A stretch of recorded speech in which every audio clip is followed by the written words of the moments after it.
Okay, we are ready. Wonderful. Welcome to the January 26th, 2026 meeting of the Land Use and Waterfront Committee. My name is Maya Donahue, and I'm the Vice Chair of the committee. Tonight, we are joined by Assistant District Manager Brendan Berth. This meeting is called to order at 6:31 p.m.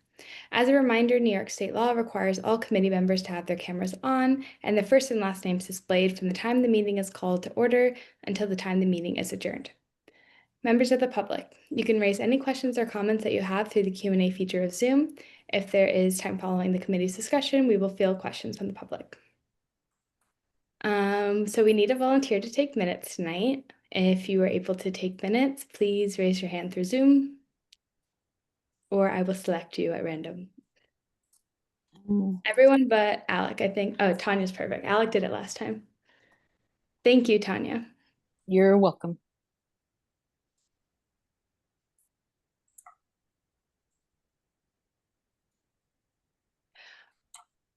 Perfect. Can I steal the minutes? I like to get them out of the way before the year settles in too much, if I may. Sure, you can do the minutes then. Okay, thanks.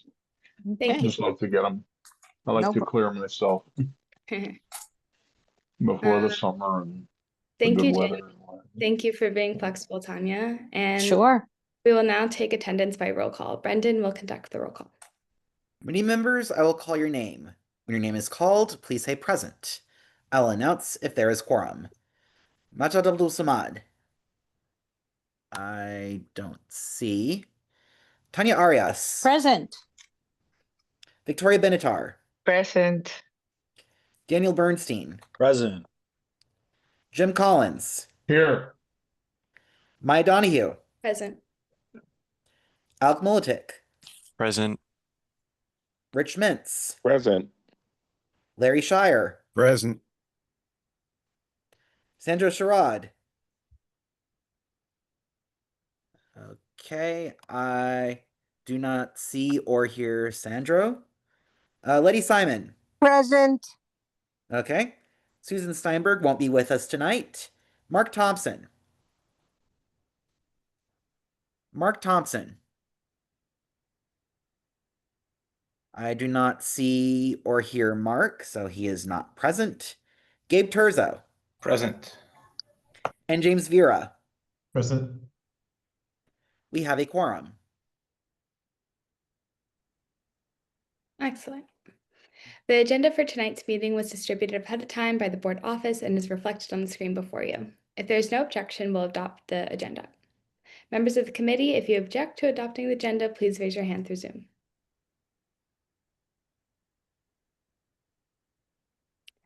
All right, seeing no objections, the agenda for tonight's meeting is adopted. Just with respect to the minutes, I noticed as I'm preparing them for another committee, for the budget committee, that they are not supposed to specify the persons discussing particular topics. And I notice in these minutes that they do.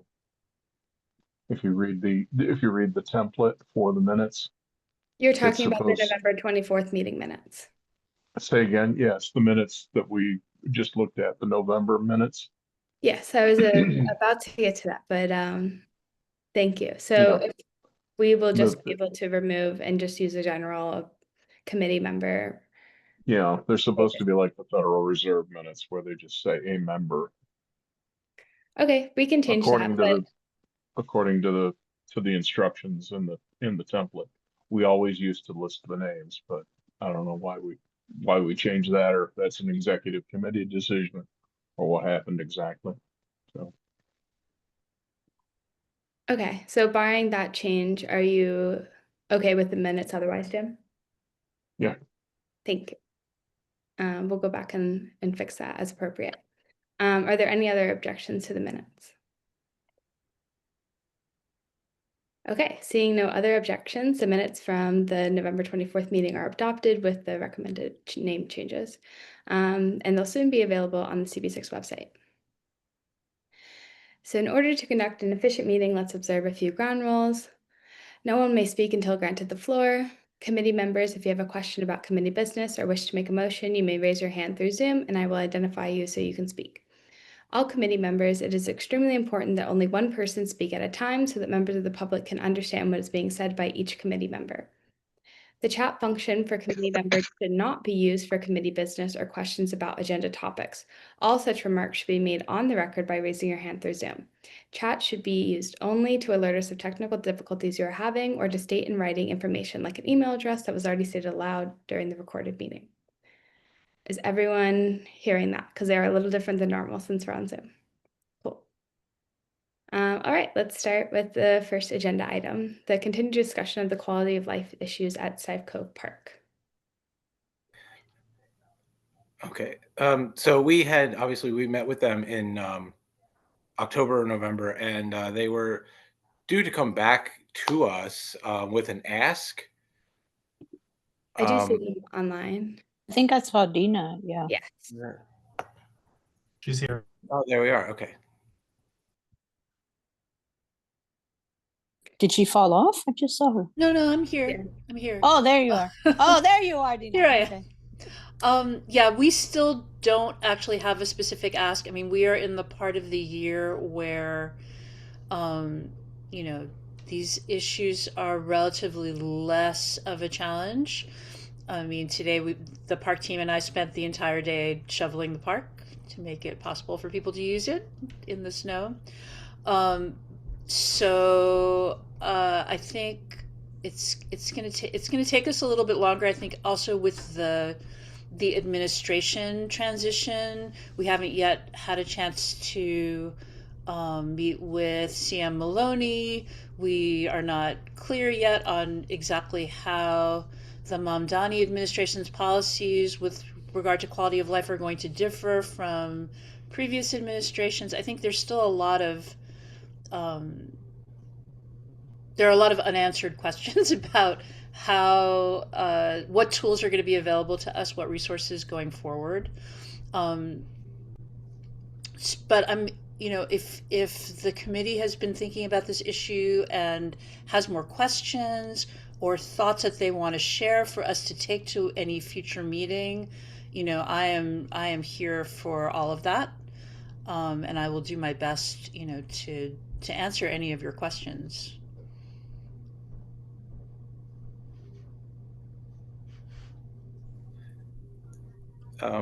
Thank you. Well, thank you for coming back. I know that the situation that you guys were dealing with was really unsalubrious, I guess, to use a That's a big nice word. word. That's a good $10 word, man. Wow. We love that word. Unsalubrious. I'm going to write that one down. But I think what you just laid out really, I think a pretty intelligent program of course of action. I know this has been on all of our minds. It was a heartbreaking thing. It's really just totally wrong that the situation that your organization is in. And I know that we are. I don't want to speak for I think this committee will helpfully be here for you in a cooperative manner once you are settled on a course of action or have some idea about the options in front of you. Yeah, I mean, I feel like, I've been with Solar One for a very long time now. This is my 18th year with the organization. Whether I'm a panelist, I generally come to every meeting. I feel like this committee and CB6 in general have always been, incredibly supportive and appreciative of the work that we do, and we rely on your collaboration and support very, very much. So, I'm happy to come back anytime and speak to you and to the public and do whatever is necessary to keep you guys informed and to make sure that I understand how you are feeling about the situation in the park, and making sure that what you can do to help us make it as usable and accessible and pleasant for the community as possible. Thank you for those kind words, Dina. I'll recognize Larry first. Thank you for coming, Dina. I was wondering if Solar One now has any plans to involve Community Board 6 in your upcoming activities. This would be a great opportunity to have members of the committee who don't regularly use the park come and get a feeling for how it works, and so that we may be of greater assistance in this kind of thing that you're speaking about in the future, knowing maybe even just a walking tour uh, to see what the elements are that you're maintaining, and the places where it's likely to be a problem, and we can all get our thinking caps on. I would be delighted to have the committee come and have a tour of the new building, take a look at the park, and yes, go over the areas that are of greatest concern, and go over the steps that we're already taking to try to address issues that have either come up in the past or that we anticipate will probably come up in the future as the weather gets warmer. I think that's a great idea, and you are welcome anytime. And I guess I can go through Brendan to try to organize that. And if I'm maybe not getting out ahead of our skis, something that members of the board have spoken privately about involves the possibility of being hosted, either committees or even the full board, at your new facility, if that is practicable. Yeah, I have thought about that too. And absolutely, we would be delighted to host you guys, or the full board, or any committee really of CB6. You guys have been so generous and helpful to us for so many years. Yeah, that would be great. Daniel? Thanks. And thanks so much, Dina. I'd love to visit. I live right near there, so it'd be cool. I go by it all the time, and I think I gotta get myself in there to see what it's like. So, I know you probably would have said something if you had a little bit more information, but I sort of wanted to ask, since the last time we met in November, we talked about a number of different sort of avenues or ideas about how to deal with the situation in Sty Cove Park, including more coordination with the precinct or anything else. And I sort of just wanted to ask you a little bit more about what your experience has been like in the park since then, if you've needed to follow up on any of the methods that we talked about, if you have followed up on them and have seen any success or not success, or anything along those lines. So I feel like, there have been years in the past when, regardless of the weather conditions, people have continued to use the park as their home base. For whatever reason, this year that does not seem to be the case. Although someone did try to or not did try, but succeeded in setting a fire. I'm not sure exactly what happened, but just to the north of the where the bike path / service road comes out from the gas station, just south of 23rd Street on the west side of the wall. Yeah, there was some kind of fire or explosion, which we reported. So far, nobody has really seemed to do anything about cleaning it up. And we haven't had, I think that was the last sort of major thing that has happened. Since then, it's been an unusually cold winter so far. Now, obviously, the park is completely covered in snow. And it's been very, very quiet. We do have live video monitoring around the building, and I do get alerts if people kind of breach the perimeter around the building between the hours of 11 p.m. and 6 a.m. in the morning. Very, very, very few people have been messing around over there, which is a good thing. So I think, because of the quietness, and again, because of sort of trying to coordinate, we had planned to do a big interagency meeting. EDC was coordinating it. Harvey Epstein's office was involved, but now everyone has shifted jobs, and I think we just need to kind of reconvene. We are having we have regular meetings with EDC, and I'm going to follow up with the asset manager on Thursday. to see where we're at with, reaching out to the quality of life officer at the precinct, setting up this interagency meeting. We still are waiting to get some clarity about, we have this flood wall and these floodgates, but we don't know actually what would happen if a storm were to come and those gates would need to be closed.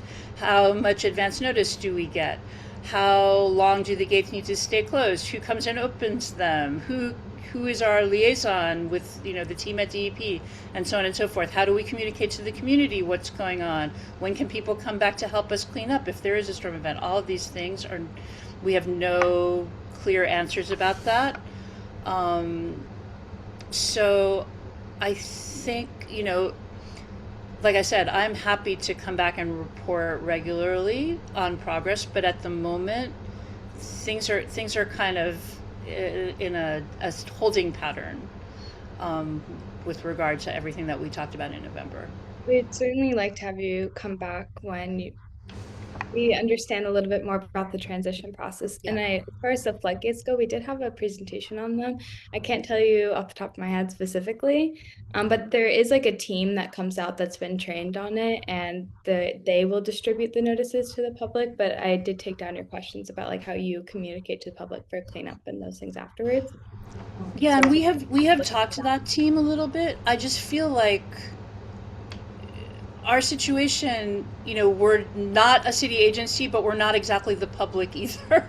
Right. And our hope is, we have this building, it has solar power that will eventually have battery backup. It can be useful in an emergency, but we need, I think, probably a little bit more information than just, when are they closed? When would they close the gates? When would they open them again?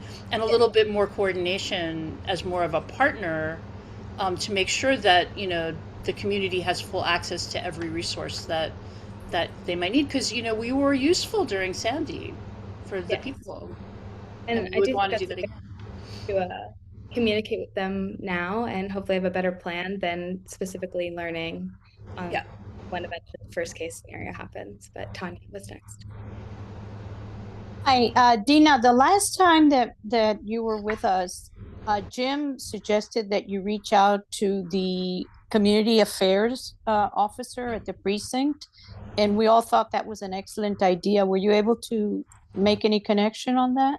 So we with community affairs, we have already a good relationship, but there's a new position, or there was a new position, specifically a quality of life officer. And that person, EDC had offered to reach out on our behalf to set up a meeting, and I don't think that's happened yet. So that's something that I'm going to follow up with again on Thursday, because I agree. I think that's a really excellent line of inquiry and information, and potentially help. Jim?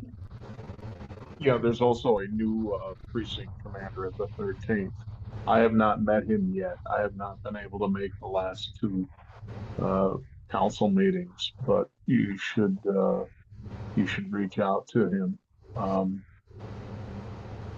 at your earliest opportunity. It's usually, I mean, as with everything else, it's usually best to go to the top guy first and then have him delegate it down to his subordinates. Yeah, that's a great idea. I would talk with him. Just go in and have a meeting, Don't do it on the phone, don't do it via email. Meet him eyeball to eyeball, face to face. Yeah, I agree. That's best. Does anyone have any other questions? We did have one question from the public, and the first part of his question is regarding Patrick J. Brown Walk. We discussed this at length at other meetings. It's not a part of this or any of the project work we're doing around this area. It's actually owned by the state. It's very confusing alphabet soup that we are still trying to navigate, but we have noticed the issues there and we are trying to fix them as a community board.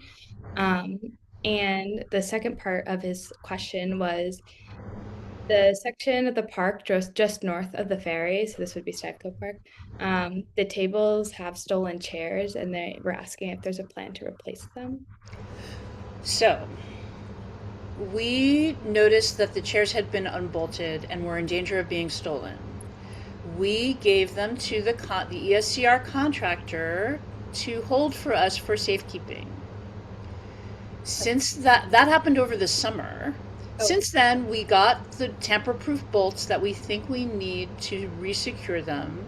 We have not been able to they will not respond to our phone calls and emails to give us back the chairs so that we can reattach them. Who is It this is again? extremely frustrating. Who has the chairs again? Who has the chairs? The contractor for the ESCR. The last I knew, they were being stored in the staging area that they have under the highway, at 18th Street, sort of between the end of Sty Cove Park and Murphy Brothers Playground.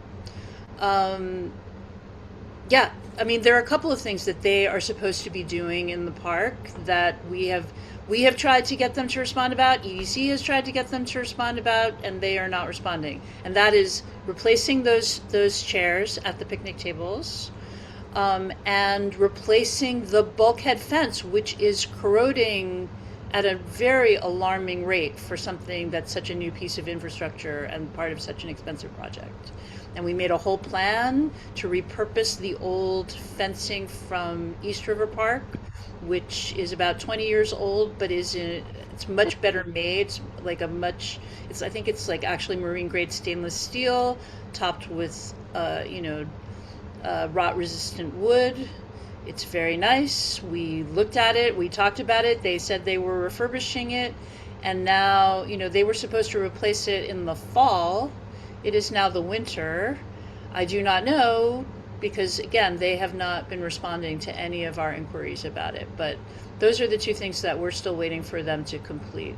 And yes, I realize that it's extremely frustrating that we have, these picnic tables right by the ferry terminal, and the chairs are covered with these cones because the seats have been removed, and the poles are clearly hazardous. Yes. But yeah, we're trying. Brent, do you have a statement? Yeah, I was just gonna say that that I can help also make an attempt at trying to follow up with the contractor. That would be great. So, That would be you know, really great.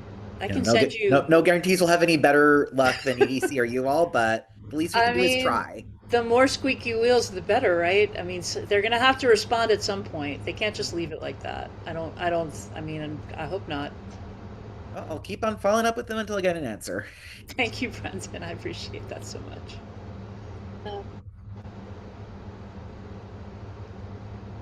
If you have your case. Yeah, sorry, this is an extremely niche question, and I apologize. But the gate that's corroding rapidly, do you know if it's steel? I mean, I think it's supposed to be steel. This I is really getting- don't know. I honestly don't know. I know that it is a much less dense metal than the one that they showed us that they're going to replace it with. And I know too that, we didn't have this problem with the old bulkhead fence. I mean, we had other maybe issues with the old bulkhead fence, but it didn't develop this white rust and then corrode away within, 2 years of being installed. So this may come up later in the meeting. We're looking at metal corrosion, so I just had to circle back on that. Thank you. yeah. Thank you, Dina. Does anybody have anything else? No. Thank you, and we will of course have you, I think maybe in March or April when you have a little bit of better grasp, but also anytime we want. Definitely. And if something comes up ahead of time, Yes. if it's something small, I can just email Brendan to let you guys know.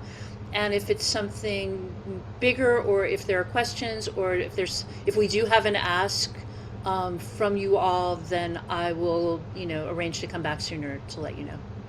And thank you all so much. Again, we so appreciate your ongoing support and collaboration. It's really, really important for us as a small organization that does really, really care about this community and this park, and wants to do everything that we can to make it as wonderful as it can be. And I gotta say, it was a lot of work to shovel the snow, but it does look beautiful in the snow. So if you haven't been over there, there is a nice little cleared walkway for you to enjoy, and I hope you get a chance to see it the next couple of days. You. Thank you, Dina. All right, thank you, everyone. Good night. Good night. See you soon. Good night. Good night. Our next agenda item is going to be on faith-based affordable housing. And a couple months ago, this committee passed a resolution on our perspectives on it, and then we sent it over to housing and they returned back, and it was a little bit different. So I would like to take the opportunity to have a continued discussion, but one where we can angle more towards a compromise of understanding housing's position and what are the real base level issues that we had as a committee with the bill. Well, And if I may interject, Maya, the yeah, Housing Committee did not vote on any resolution, my so apologies. whatever you had received was No, drafted. okay. So I guess in that regard, we don't have an official, the Housing Committee doesn't have an official position on a resolution that the Land Use Committee had passed. Would you be able to talk broadly about the feelings of the housing committee? Because I do want to take this opportunity to try to work together. We're not having a joint committee yet, but I would like to think about what our real issues are and what our points of compromise so we can, one, work towards our goal of really trying to bring more affordable housing to Manhattan, and create a lot more bridge here where we can address our concerns, but also work towards that. Yeah, I think that's a really great point, Maya, and I think you're touching on sort of what we're getting at, which I think is pivoting away from one specific solution to the housing crisis into something more broadly that we as a community board can really address more comprehensively. Yeah. And so I think the feelings at the housing committee were pretty mixed. There were a lot of people Okay. who saw this as a good but not perfect solution, myself included, and a lot of other members of the committee who had a lot of reservations about this legislation regarding things like affordability and whatnot. But I think you bring up a really great point, and I think in the future when we do meet as a joint committee, I think one of the goals should be to address how we, as committees and as a full board, really want to tackle the housing crisis and how we want to see more affordable housing constructed in our community district. Tanya, your hand was raised first. Yeah, before I leave, as you know, I think this is really one of the most important issues that as a community board we have. It's come up not only in housing, not only in land use, but also in budget. So, affordable housing is truly at the crux of what we really should be focusing on, not just a bill. It should be a comprehensive, like Alex said, a, a bill that has this many concerns, or so many people have concerns about it. We can discuss it, but we also should focus, and I think it needs to be a joint committee. It has to be both committees working together. We'll bring pizza, beer, whatever. We'll get together and work it out, because our objective is affordable housing.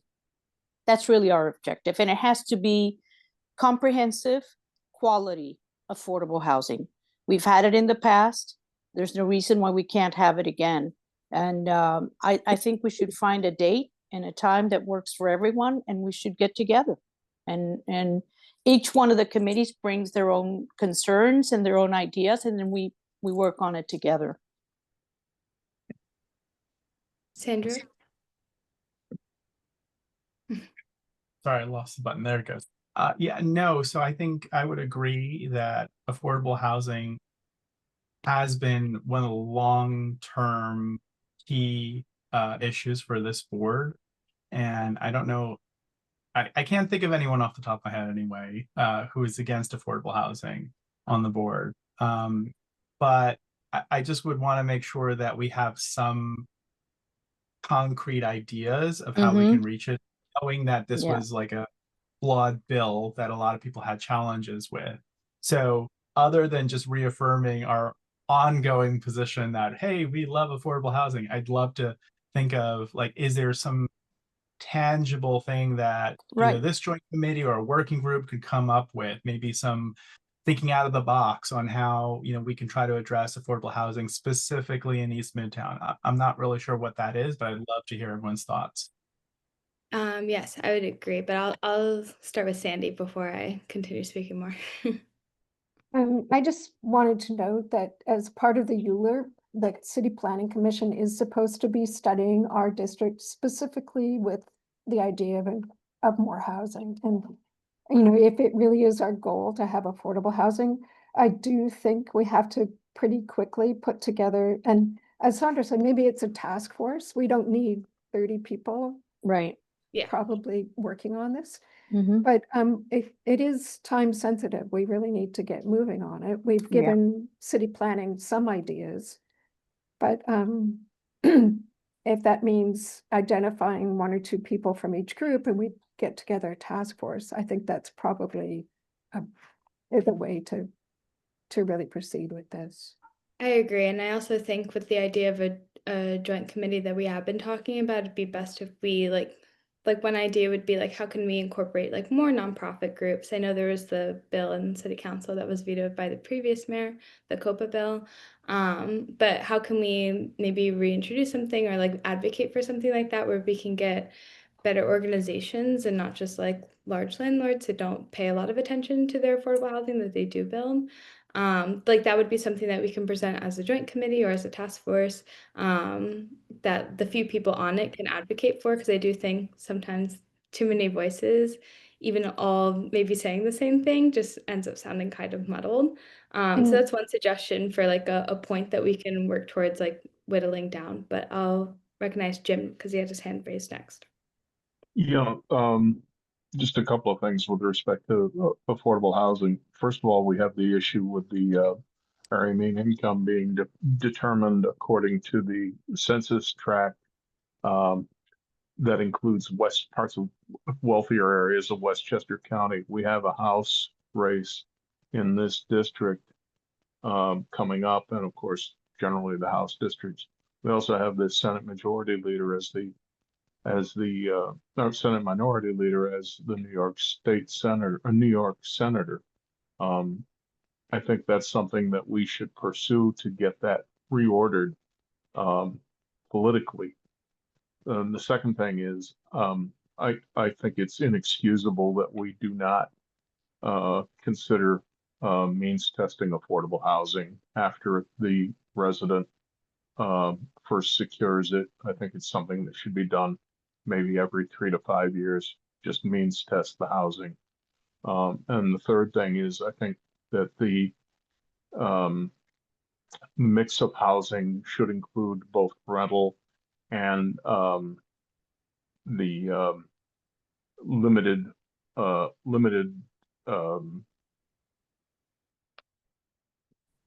cap. I forget the exact term. I think it's that's the term, limited equity. Yeah, limited equity co-ops. Limited equity co-ops, so that those who choose to live here and remain here are able to do so without and build equity the same. I mean, otherwise people chase out to the suburbs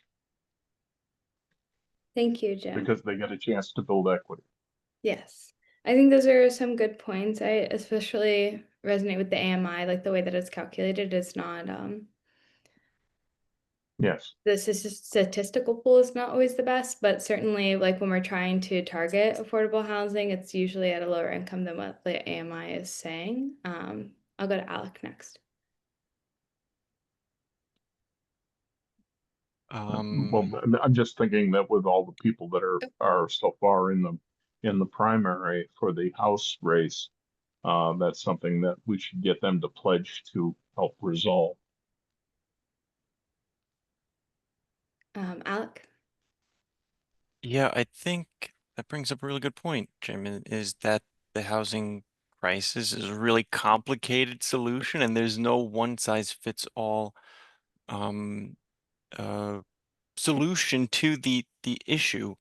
And so I guess, Maya, to your point from before, I think that if we do get a working task force or joint committee together. I think it would really serve as an opportunity for us to reflect more accurately the things that we want to see out of future legislation or even future solutions, so that way we're not nitpicking all the proposals that might come through in Right. the federal Yeah. government or the state legislature or even the city, so that way we're on the record and saying that these are the things that we would like to see out of all future legislation, out of all future proposals. We would like this in terms of affordability, or we'd like that in terms of housing solutions. Yeah. And so I think that this would really serve as a great opportunity for us to really concretely state our position as it comes to ways forward. I think that's a really good point. And I think that was like an issue that land use certainly struggled with, as you know, Alex, about dealing with this bill and how to address like what we may or may not feel specifically, but also like shoehorn what we want more broadly. And it just turned into like kind of a we hate everything, but we want Right. everything. Right, exactly. Yeah, and it allows us, I think, to be less nitpicky about certain things that we might see, and that way we can just broadly state what we want. And I do think that's important too, to be less nitpicky, at least when we're stating what we want, because we want to be an inviting place for affordable housing to come in and not to be like, oh, we sound like a community that's not going to want anything, so they're just going to go somewhere else. Exactly. Thank you, Alec. And then Tanya, I know you have to leave soon. Yeah, before I leave, I'm heartened by the fact that that Mayor Mondani has began a task force to try and identify public lands that are suitable to build housing. And my question to anyone here tonight, because I tried to do a lot of research on what are the laws that govern the use of public lands, whether they be state or city. Is there something that cannot be built on it? Is it something that has to be built on it? And, I think of Roosevelt Island, where all that land is either state or city owned, and all the Mitchell Llamas were built there. So does anybody know if there's any regulations limiting the use of public lands in the city? I tried to find it, couldn't find it. Sure, there is. Sandy. I think Sandy knows. I think Sandy's Sandy. raising her hand, yes. I just want to say that we've done a fairly extensive study of city-owned property in our district, and it's not, there's none available. There's none So available in our district. It is not Okay. available. Now, I'm not sure state, I believe we've also looked at state. We've looked at, for instance, firehouses, libraries, adding above them. Mhm. That's something that could possibly be done. But our district just does not have a lot of available land. And what was available was identified in Mark Levine's analysis. Okay. So if we really want to focus on our district, that's what we have to do. And I just like to say I'm happy to put together a task force that combines members of both of these committees. And once we do that, then people can give their ideas. Now, if it's if it's a broader issue of addressing AMI, that's I'm not sure which committee takes that up because it's a fairly broad issue. But I think we can move forward with that. Yeah, I think that's a good way to move forward. Daniel. Honestly, if that's an action point and an end goal of this conversation, I don't really have a lot to add. The only thing that I was really going to say is procedural, is defining specific action points and objectives of like this conversation and how we can move forward, because we've had a lot of talk about the faith-based affordable housing bill, and I like that this conversation isn't really about the bill. Practically, like, that's our agenda item, but practically we're not talking about the bill. We're talking about what should our committee and the board, I guess, right? And maybe that's a question. The board's objectives for affordable housing be. And what I was sort of going to ask, and this is, I think, what Sandy was just getting at, is like what that objective actually would be. Like, what would come out of that joint committee or task force or whatever, like something specific that we can aim towards. So I don't know. That's not a lot to add because I think Sandy just touched on it, but yeah. Well, I have been writing down like the major points that we have, so it's certainly to what Sandy just said and what I was saying at the beginning, some kind of broader discussion points that we can all meet on. But I do think from the board perspective, and if this does become a task force, we can push this more into like a district needs statement than a resolution coming from either or both committees.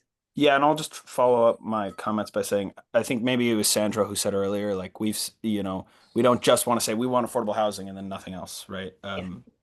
Because we need to be strategic about it Yep. too. Yes, I have a lot of things written down. Don't worry. Yeah, that's Into the task that's the force. purpose I of the trust you. task I force. trust you, Maya. Thank you. That's the purpose of the task force, to really button it down. Jim. Just on information, Sandy, there was a proposal, it must have been 15 or 20 years ago, to build something, and I don't remember what it was, an office tower or housing above the post office at 23rd Street. And those plans never developed, but I remember very vividly that there was a presentation to build above that facility. This is the Madison Square Park, Madison Square Station Post Office. So we should maybe consider federal properties as well as state and city. I think it's certainly something that we can talk about in discussion. I wouldn't put too many chips into that federal bucket. But I think it is something like if we are going to talk about the density of Manhattan and the open spaces that we do have specifically in our district, we do have to be willing and eager to look at every single thing that we can. Well, the thing about 23rd Street is that it's a wide street. So I suspect there are a couple of, I mean, that's the post office I'm most familiar with, but I'm sure that there are others in the district that might meet similar requirements, similar standards. Sandy. Jim, this actually came up in Parks as they're considering landmarking that building, so we're well aware of it. Thank you. Okay. Great. So does anybody have anything else that I have they something want to? super quick, Yes. which I would put in the chat, but that's not allowed, I don't think. Tanya, I would love it if you shared what you were talking about with the Mamdani administration looking for housing on public land, because I just did a cursory Google search and didn't find anything. And I'd like to read more about it. It came through online for me, and I can do some more research on it. But apparently, that's one of the things that he's starting to form a task force to identify public lands that would be suitable for building housing. I'll do some more research on it, Daniel. It's executive order number 4. Yeah. Thank you. That's specific. Thank you. Victoria. Thank you, Alex. Is this specific to our community board or in general in the city? In general. In general.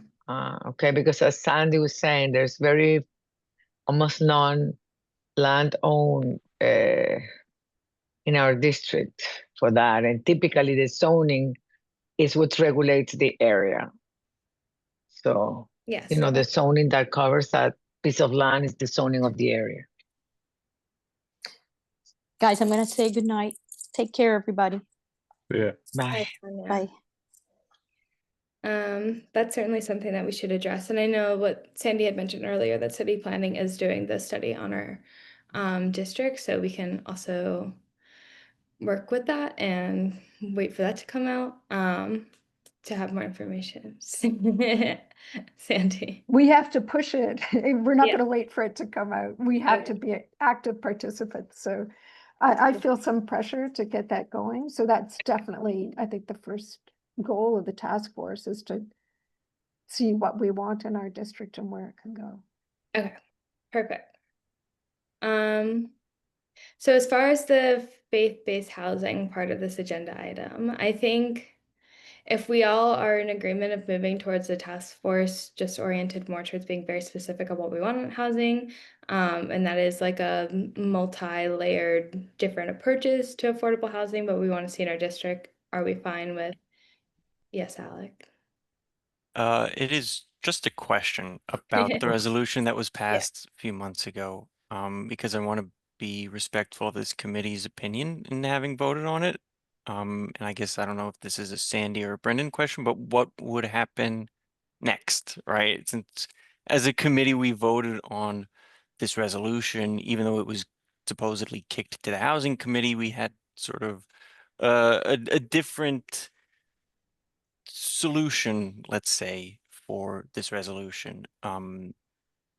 But do we Yes. just ignore it entirely, or does it now go to the full board, or do we need to do another procedural vote in order to like have some other kind of resolution? I'm not sure, right? Like what happens to a reso that we vote on? Does it I'll just go in let the ether? I don't know. I, I, I think we should vote to table it. Sandro may have more experience with this than I do, but if we vote to table it for now, then I think that, if you vote to table it for now. I was also going to recommend that we kind of, yeah, put it to the side and not move forward with it, since that seems what we're talking about today, but I will listen to the wise advice of Sandro and or Brendan. No, I think that's What the perfectly procedure appropriate. is. If we decide Okay. to pick it up in the future, we can always re-agenda it. Okay. Brendan? Yeah. I think, yeah, going the way of voting to table is the best way to go. Um, and the Um, it- the Sorry, on you're information, if you vote to table, you have to vote to take it off the table, which is, I would just put it aside and ignore it. It may be difficult to take it off the table later on. That's why generally when we have resolutions that come up in full board that people don't think are ready, we don't vote to table them, we vote to reconsider them or refer them. Sandro? So that's just a Can technical you point. refer it though when we are the committee? No, we're not referring it, we're just ignoring it. We're not taking a vote on it tonight. Just let it sit. Sandro? I don't think you need to conclude anything with it. I mean, I was just gonna say, I mean, technically Jim is right that if we table this particular motion, that a simple majority of this committee would be needed to pass to untable it. However, I think it's probably bad practice just to ignore things that the committee and the board has done without any sort of formal tabling. I think that's probably the better way to approach it, but that's my personal opinion. I would also recommend for this committee that as we've heard a little bit of what housing has discussed, and they have graciously discussed our resolution, and also as we're changing perhaps our perspective on it, and what we're going to do go forward, I think it's good to have some kind of record of that we have decided to go into a different direction, and have some continuity with what then the task force would eventually come out with. If you want to let me know what your feelings are on that, go ahead, Larry. I would support tabling it. I think that administratively, this would give us an opportunity to start afresh with the task force and not have the issues that we raised concerning the faith-based housing hovering over if we really aren't going to pursue that. Do you have anything more to add, Daniel? And then I'll go to Brendan for the procedure part. I was gonna ask if I can call to question tabling. Can we just say that we're deferring consideration, vote to defer consideration? I'll second the call to table. Okay, then since there's a second, we'll go forward with that process. Is there anything else you have to say, Gabe? Okay. No, they beat me. And there's nothing else I was going to say. I was just going to say what you all are agreeing to do, which is that it's best to do a formal roll call just to have it on the record on Yeah. video. So, Are you ready, Brendan? yes, I am. Okay. So when I call your name, please say either table or don't table. just to keep it nice and simple. And a quick question, I'm sorry, is we're technically voting to table the resolution or to table the agenda item or both? What does it mean? The resolution. Okay, thank you. Okay. So with all that being said, when I call your name, please say either table or don't table. Victoria Benatar, Table. Daniel Bernstein, Table. Jim Collins, Table. Maya Donahue, Table. Alec Militic, Table. Rich Mintz, Table. Larry Shire, Table. Sandra Sherrod, Table. Letty Simon, Table. Gabe Turzo, Table. and James Vera. Table. Okay. All 11 committee members present are in favor of tabling, so this resolution that passed at I think it was November's Land Use and Waterfront Committee meeting is officially tabled. Great. So with that, we'll go on to our next agenda item, which I'm very, very excited about. We're going to be talking about the impacts of road salt on our water and our city infrastructure. And so everyone got the resolution, but we're not going to be addressing this as a resolution. That was what was drafted. We've talked with the exec board and Sandy, and we're going to be going in the direction of having this as a budget item. So we need to discuss it in that lens, but I'm also happy to give an overview if somebody wants that. Or if everyone feels prepared with the info in the reso, we can just have a discussion. Yes. I would. Oh, sorry. Sorry, who's first? Sandra. Okay, I just had a question. Yeah. Obviously, we're asking for a study to be conducted, but do we know of any similar studies that have been done from a health perspective with groundwater leaching, the aerosolization of all the powdered materials? I mean, do we know of any that are maybe comparable to? I'm curious about it myself. There certainly have been ones conducted by the state, but upstate, not for the city. But there is all the stuff that came out last year about the health status of the Croton reservoir.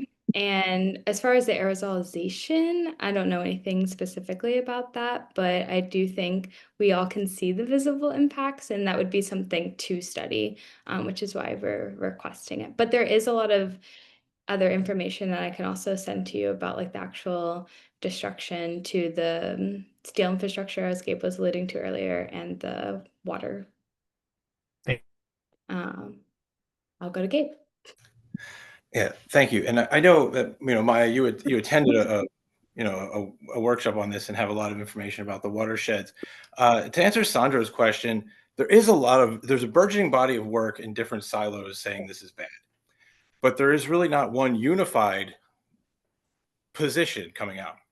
So what you have is sort of like, oh, it's bad for the watersheds. The MTA is coming out and saying, oh, this is actually the reason that the Grand Central train shed is being eaten at 4 times the rate it's supposed to is salt. And it's bad for your pet's paws. I didn't put that in there. It just seemed superfluous, but I feel it personally, and so does Ruby. And it gives me breathing problems personally as well, the aerosolization every winter. But anyway, so there is a lot of different silos looking at this, but I think as a community board, it's our purview to say we should kind of ask for all of these silos to be sewed together. Because you have sort of we have an incentive problem, right? Where everyone knows this is bad, but DSNY is incentivized for various legal and sort of structural inertia reasons to continue to use the road salt they use. Every private merchant, right, it thinks they're doing everyone a favor, just throwing a ton of salt on the ground. And in the immediate future, they are doing us a favor. I walked past some stores today that were not salted, and I was like, what the heck? And then I was like, oh no, train shed. But the point is that they're incentivized both legally and sort of in the broader information space to use a lot of salt. That is the incentive structure we've created. So what we're asking for here is something to tie it all together. So there is sort of this unified standard of what problems are being caused, how are they being caused, and what are the incentive structures that are perpetuating the harms. Larry had his hand up next. The use of such immense quantities of salt is really a recent phenomenon. I can remember back, it was maybe 50 years ago, spending some winters up in Vermont, and the state of Vermont prohibited the use of road salt. And it's a mountainous state, and they have a lot of snow.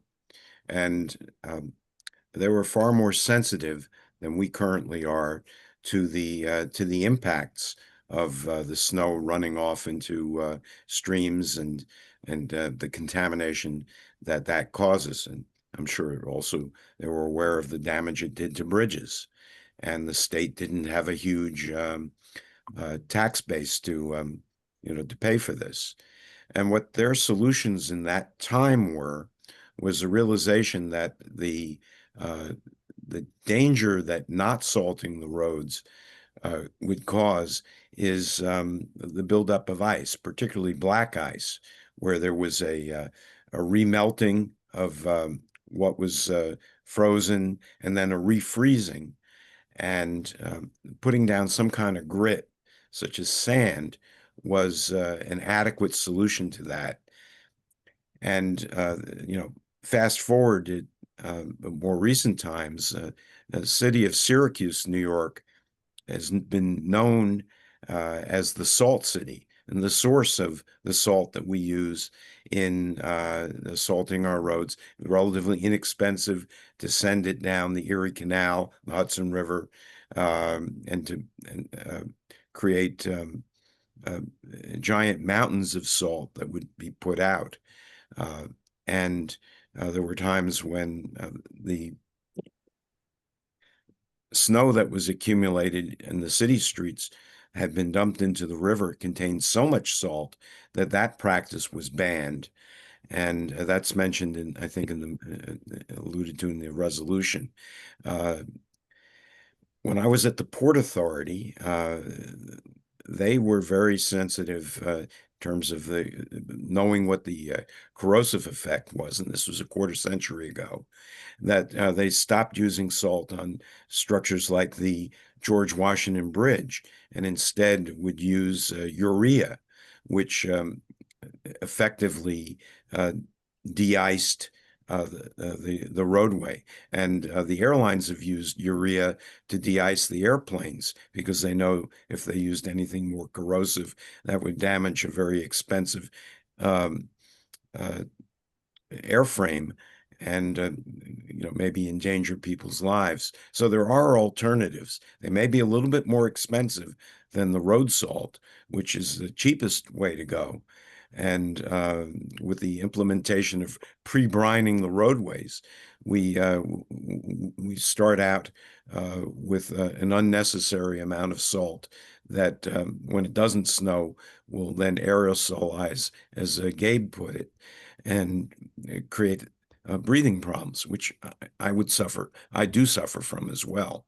So I just wanted to pass along those observations and the suggestion that alternatives are there if people are willing to study it as recommended in that resolution. Thank you. I think you brought up a lot of good points, Larry. James. Yeah, Larry answered the first part of my question. So thank you, Larry, about the alternatives. And then just coincidentally on the news, a couple of times I've seen mention of potato water mixed with salt. And I actually don't really know, does anybody know what that does? It seemed like it would reduce the amount of salt needed. Yeah, it's also the same thing with beets, which I see Sandy, but yeah, there are a lot of other, but I'll let Sandy speak. In Canada, they do that, and what it does is it allows the salt to work at lower temperatures. It's still salt, but it's a mix of salt and beet juice. And it's nicer, it's pink, but it doesn't actually reduce the amount of salt. And I just checked, Vermont uses salt now. Yeah. Yes, and I'll go to Gabe because I forgot what I was going to say. And the beauty of being solving problems in 21st century American cities is that the rest of the world is way ahead of us on almost all of this. So I just want to reiterate what Larry said. And if you looked at even like Scandinavian countries, they used grit, sand.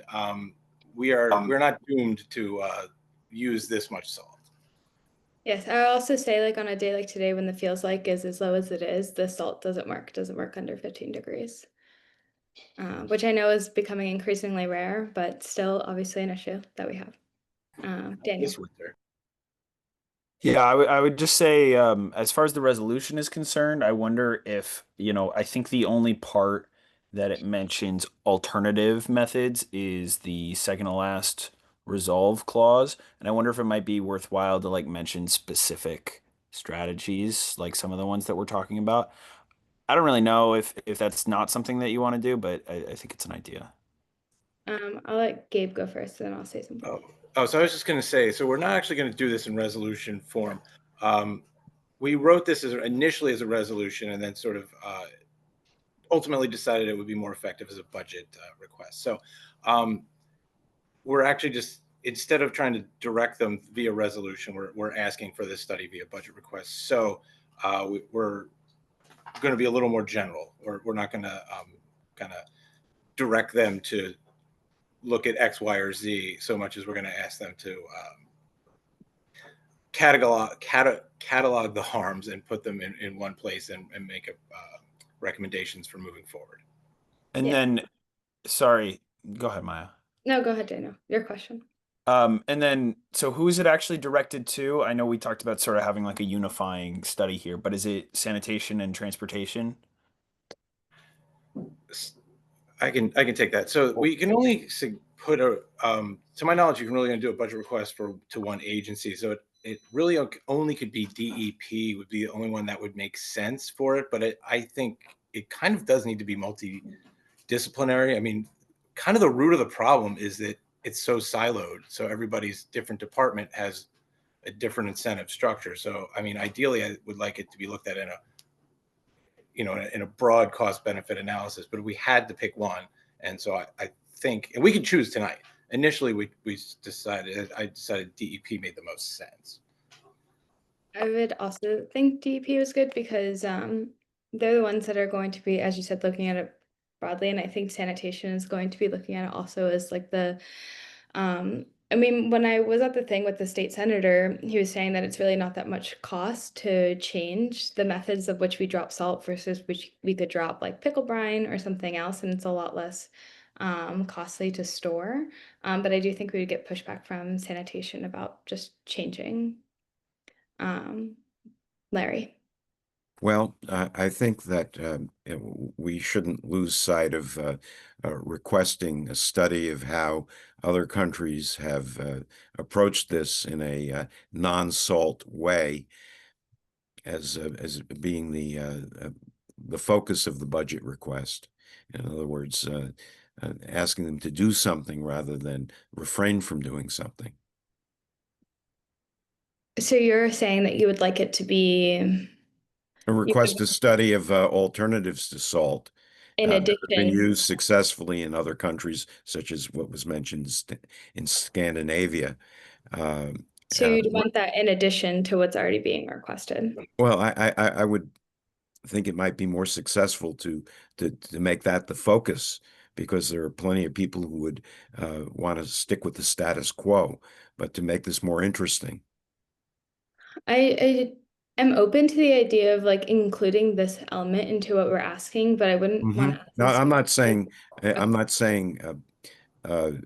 avoiding the issue of reducing the use of salt. I think that's the general thrust. No, I'm very supportive actually of using alternative methods. I was just more saying that we do need to include like the New York element into it, and like also studying our specific infrastructure and like. Oh, absolutely. That goes, for me, that goes without saying. But if you must say it, go say it. Okay, so I'll add it as a question of addition. Sandra. Before I ask, well, I guess it's fine. So it's a point of inquiry, really. I wanted to understand if this would be an appropriate time to say that I would like to move this for a vote around this being a potential budget priority for the committee. But I don't know if Gabe had some substantive contribution that I could defer till after. No, nothing substantive. Actually, you were a step ahead of me. Okay, then I would to. Oh, go ahead, Dan. Sorry, I had another question. Just because if it's gonna be a budget item and it can only be to one like department, but we also kind of want it to be to multiple departments. I'm kind of curious, why is it better as a budget item than a resolution? And I'll buy whatever you're selling, but I'm just not exactly sure. I think it's better as a budget item because because we have the ability then to ask for the funds to fund the study instead of just saying like putting a resolution out there and being like, fingers crossed, hope somebody decides this is like worth funding. Okay. I'll go to Brendan first. Thanks. Yes. Just one little procedural matter. If the committee would like to have a budget request on this, there is a form to submit the budget request that you and or Gabe will need to fill out. And then once that submission is put in by way of the form with the blurb and whatnot, then the committee can vote. Okay. Just so that way there's like some text for the budget request that the committee can vote on. I guess point of fact is I did submit it. Oh, you did? Yes. I want to say maybe 10 a.m. today. Okay. I will also say what I was going to suggest. Oh, you were going to say something? I just had a question. I'm not familiar with this process that Brendan just mentioned, so I would love to just learn a little bit more about it if possible. Explain more about the process? Yes. Well, why it's required that it goes through the form before we vote on it. Just so that way there's a text, like a full text of the blurb already there. Like there have been some times in the past where budget requests have been suggested that it be added to the list, and then no blurb is drafted, and then either the office has to come up with a blurb for our budget request submissions at the end of October, or else we just submit the request without really much of a blurb to speak of. So this is to sort of prevent some of that. I was going to suggest that during this month before our next meeting, I'll work with Gabe to create like a basis blurb, and then we could look at it as a committee at the next meeting. I don't know if that circumvents that process that Brendan was talking about. No, it does not. No. Point of information, Madam Chair. I think I heard Gabe say that at 10 a.m. he already did that. I did hear that. I was waiting for somebody to confirm that.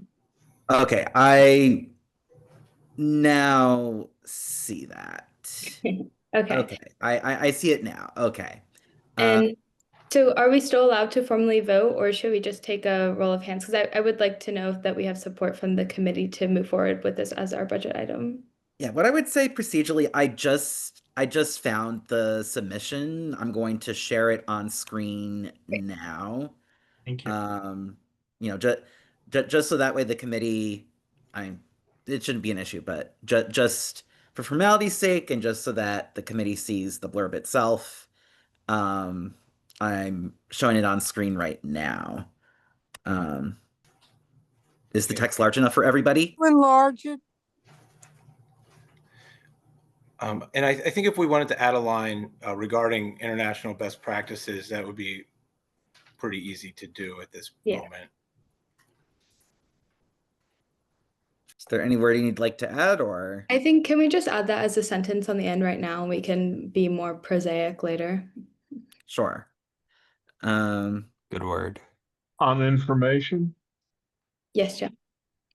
2 things.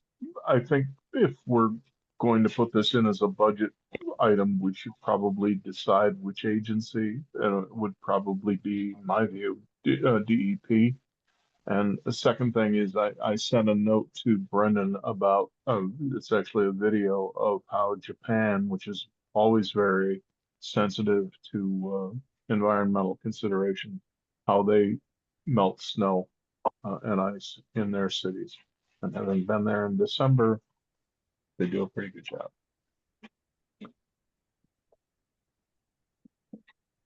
I just sent it to Brendan.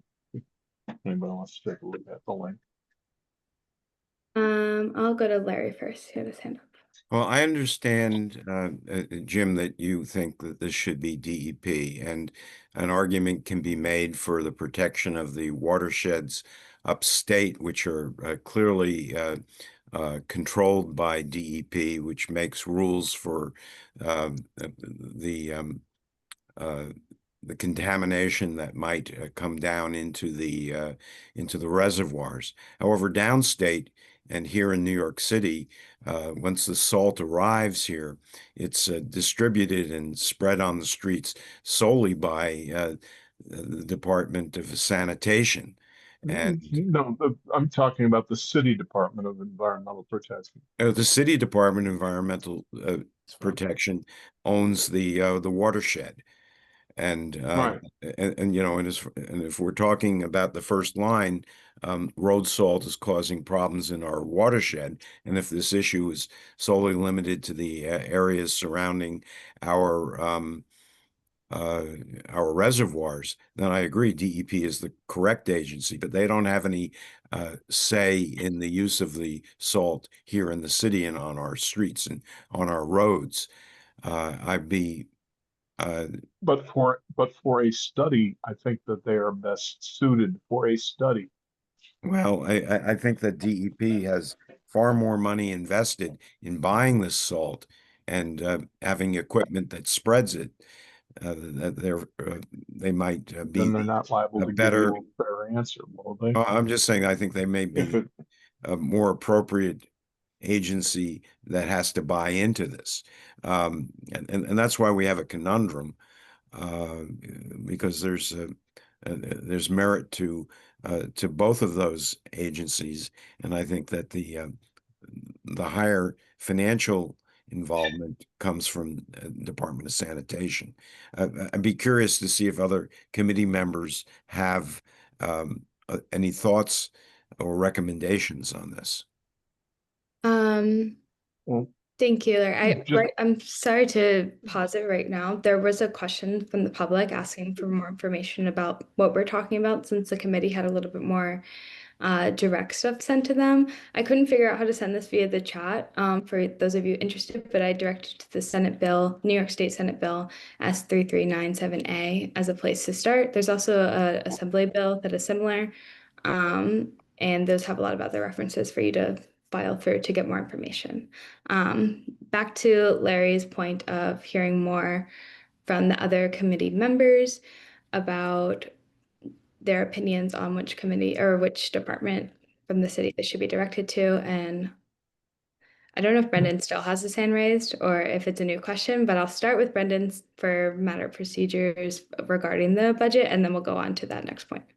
Yeah. Like originally I was meaning to take down my hand but was struggling to figure out how to do that, ironically. I seem to have lost all ability to lower my hand for whatever reason. But since my hand is up and I'm speaking, I will say that in terms of which agency to direct this to, um, if we happen to get it wrong, um, our responses to the budget requests um, next year will say that this is not the agency for the request. Agencies have been known to say that before. So just Yeah. wanted to say that even if we do happen to get it wrong, the city is good about redirecting us in the right direction. Or at least in a different, I don't know about the right direction, but at least in a different direction. Okay. Thank you, Brendan. I'll go to Gabe next.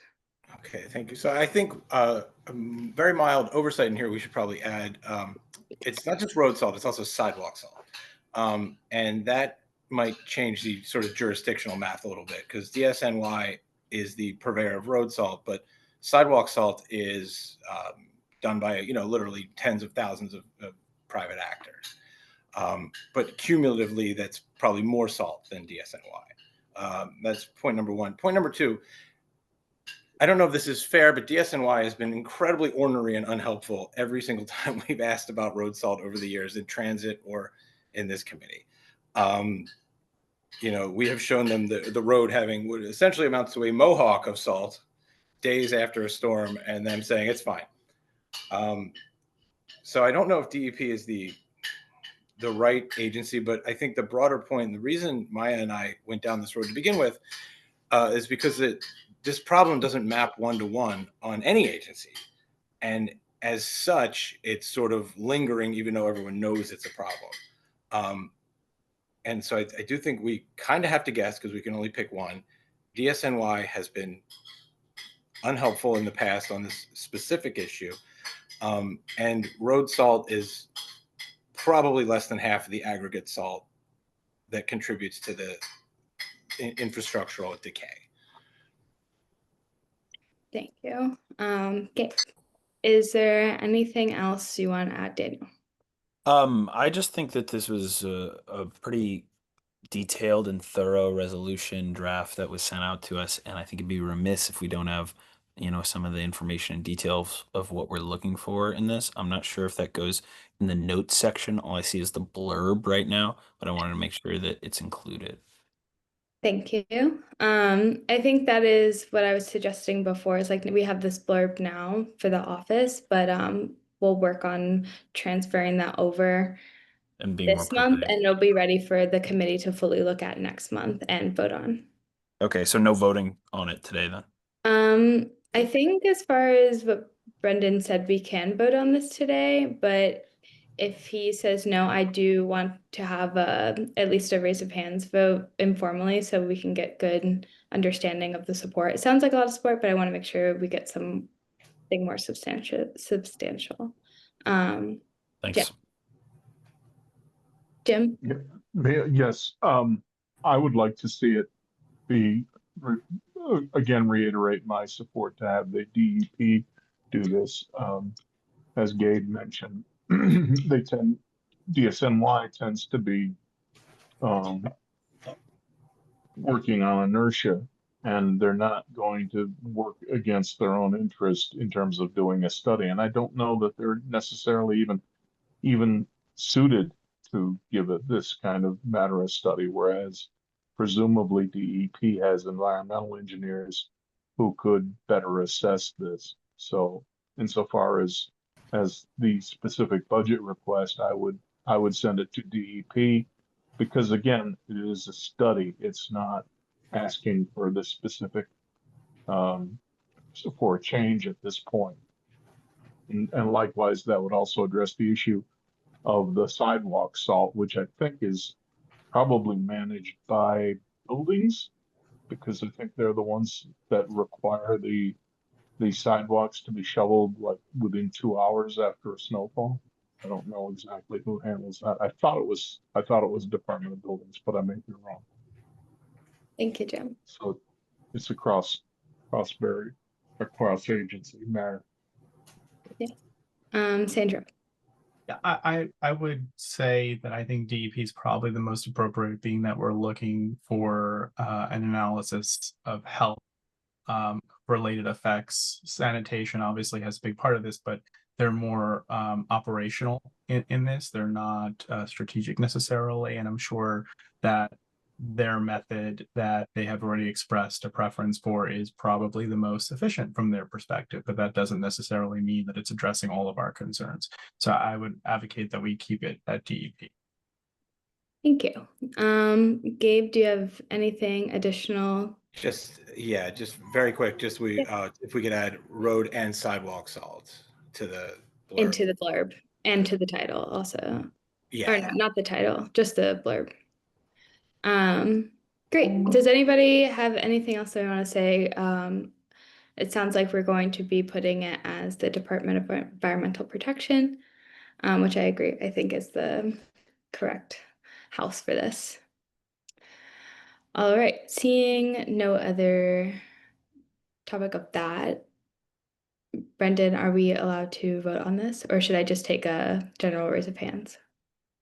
I think the best way to do it is to have a vote once again, just to have it on the Oh. record for anyone who watches the video, like after tonight.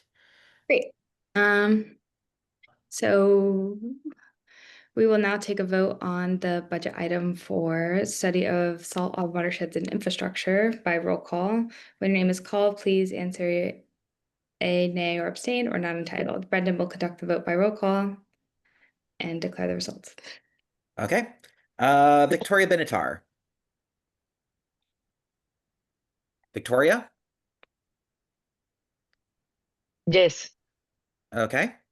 Daniel Bernstein. Yay, right? It was yay. Yeah. Yep. Jim Collins. Aye. Maya Donahue. In favor. Alex Militic. In favor. Rich Mintz. In favor. Larry Shire. In favor. Sandra Sherrod. Letty Simon. In favor. Gabe Terzo. In favor. And James Vera. In favor. With all 11 committee members in favor of adding this as a budget request, this budget request is duly added. Thank you, Brendan.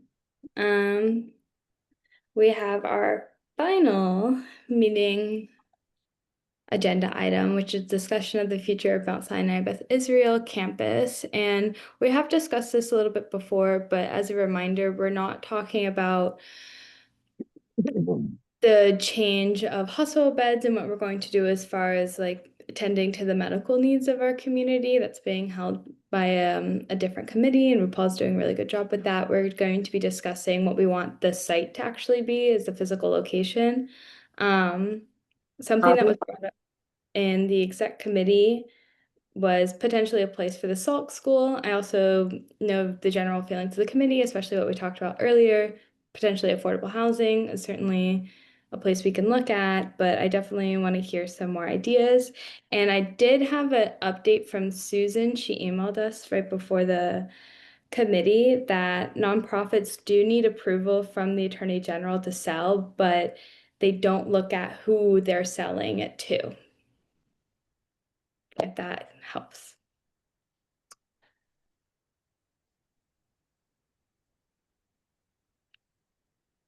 Well, if no one wants to kick it off, I didn't, the exec committee didn't talk about it at length, but I did like the idea of the Salk stuff. I found what I've heard in full board to be kind of compelling as far as like trying to find a location for this school.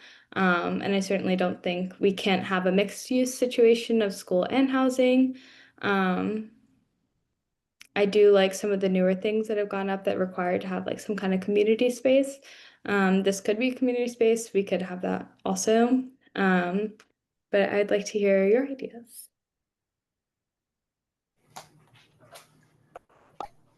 Gabe. So I know that we've all been thinking about this for some time now. The reason we're kind of bringing this back now is to see if we can't get something cohesive that we can then ask. We have some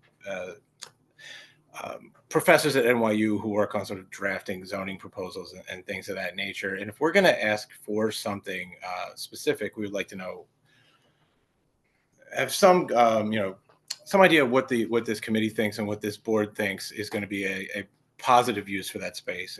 Since we didn't, we weren't able to halt the use of the hospital there, but we can create an affirmative case for what we do want to see there, and we can have a hand in crafting it if we do act with a bit of alacrity on this. So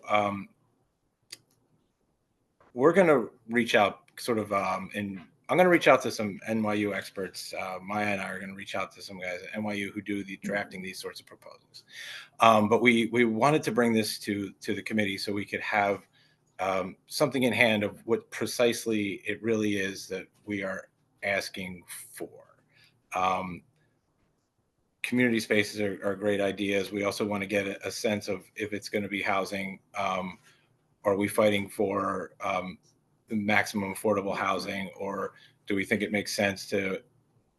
We have to prepare ourselves for a future where they just upzone it and maximize MIH.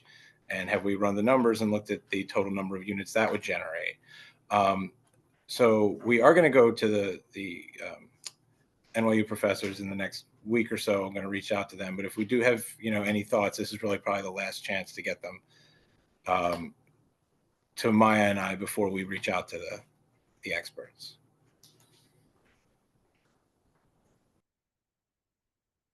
You're on mute, Maya.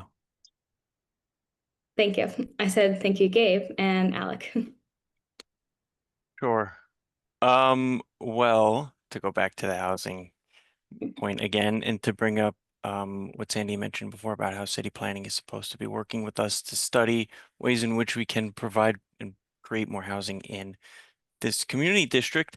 One of the things that I've spoken about with members of this committee is the creation of a special purpose district. And this site, which is on First Avenue, which the city has identified as a life science corridor, would be, I think, a prime example of how we can sort of leverage that the city has identified First Avenue as a life science corridor and advocate for mixed uses throughout this entire corridor that can give us housing as well as other kinds of life science uses. So that way, going forward, they don't need to rezone different parcels along First Avenue or Second Avenue, or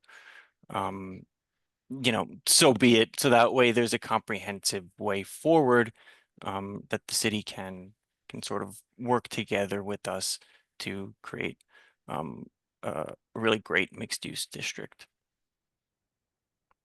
Thank you. I'm going to ask you personally, how do you feel about the school maybe going as a site there, since it is tied to the Grossman NYU school? So science. The Salk school, you mean? Yeah. I'm not sure. How big is it? How big is Mount Sinai? Do we know?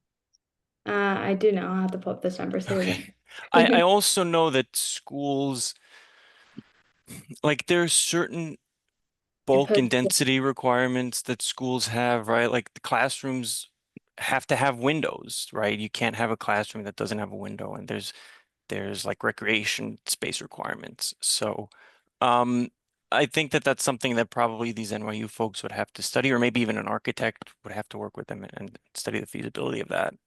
Okay. So I'm not really sure. I mean, if the issue is that we're trying to identify a school or the location for a school, then this is definitely a prime location. How that can work with, the different requirements of having a school and in regards to space and whatever other needs there are, that's TBD. But personally, my personal opinion is that I'm totally fine with that. Okay, cool. I also looked it up. It's a little under 400 students, 6th through 8th grade. Oh, okay. How many square feet? I guess we could, that's a, For Mount Sinai, you have to give me another minute. yeah, okay, yeah. Go to Don't Daniel. worry about it, no problem. There's different parcels too. Yeah. Daniel. Yeah, I agree with pretty much everything Alex said, including like personally, I think, a school there sounds like a good opportunity to keep Salk close by and everything, like they were saying at full board, but I don't know all the details. I was just gonna say that I think that if, based on our conversation earlier about identifying priorities and specific goals and objectives for affordable housing, this is a good opportunity to build on that. And, as we think about a school or we think about the life sciences corridor or anything else, I think it's also important to, prioritize affordable housing here if we're going to make it such a big priority for our committees for the board generally. So yeah, not too much to add, but that's my thoughts. No, it's an important point. Larry. There currently are a couple of dormitories for the new school, college. located around this Beth Israel campus. One is on the south side of East 15th Street, opposite Stuyvesant Cove Park. Stuyvesant Square Park, and near what was I think was the Bernstein Pavilion across the street from that. The second is at the southwest corner of First Avenue and East 17th Street, and that's a high-rise dormitory, and that will continue to be in existence regardless of what happens to the other Beth Israel campus buildings. So there is already a student housing component that's going to continue into the future that will need to fit into the overall mix, and perhaps that may help lead the discussion. It's also interesting that it's the new school, because I know that they're in some financial issues right now and they have declining enrollment, so maybe it is also a future affordable housing conversion. Well, they might be selling one of those buildings perhaps in the future. Yeah, there's something to keep an eye on for sure. James. Just a quick minor note, while excuse me, while windows are very desirable in classrooms, they're not a code requirement. So it is possible to do a classroom without windows. Good to know. Are there any other, as Gabe mentioned, this is kind of a last call, any other ideas that you really want to posit, or just opinions? Okay, we will move on to the chair's report. Gabe, since you're here. All right, well, thank you, everyone. This is, well, more older new business rather than chair's report, but one thing we did want to do before we wrapped up was to collect questions for the questions from the committee regarding the POPs at 55th Street that we opened the door to looking at in November. They still have not filed. We don't know what the delay is. Someone financing fell through. They changed their mind. We don't know.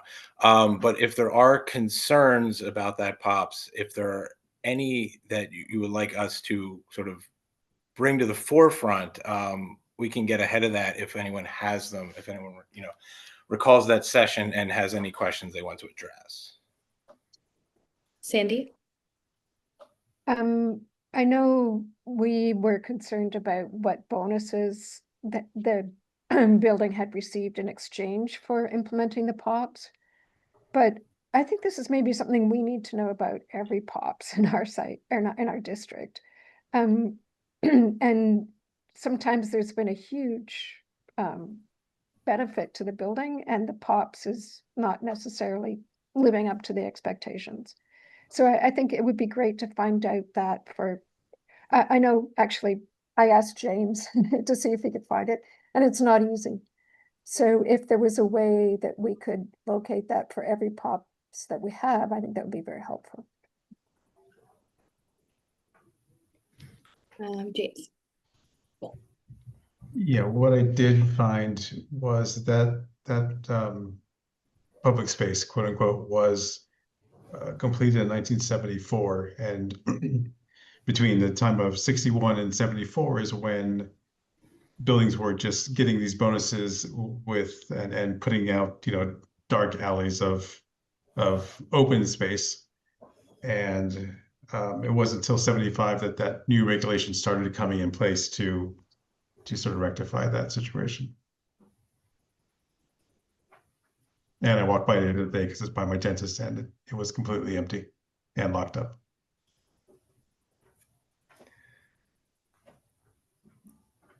Okay. Does anybody else have any other old or new business?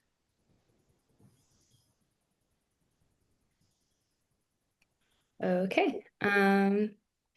With nothing else, do we have a motion to adjourn?